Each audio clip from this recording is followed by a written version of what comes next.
અહીંયા બોટાદનું આ ચામુંડા ત્રિકોણ ચોકડી છે અને આ ચામુંડા ત્રિકોણ ચોકડીએ રાતના 3 વાગ્યે અત્યારે પોલીસવાળા કોઈને પણ બોટાદની અંદર પ્રવેશવા દેતા નથી, કારણ કે માન્ય રાજુભાઈ કરપડાને ડિટેન કરી અને અહીંયા આગળ પોલીસ સ્ટેશનમાં લઈ ગયા છે.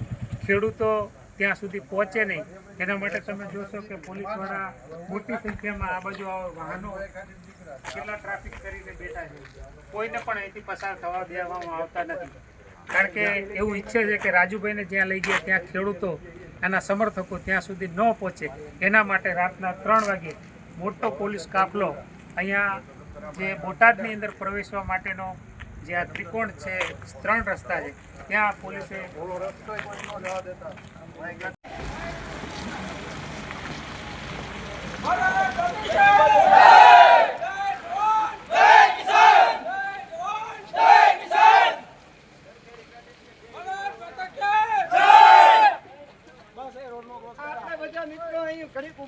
થોડીક વાર માટે આપણા આગેવાનો જ્યાં સુધી બહાર ન આવે ત્યાં સુધી આપણે રાહ જોઈએ. આગળ શું કરવું આગળ એની ચર્ચા કરીએ.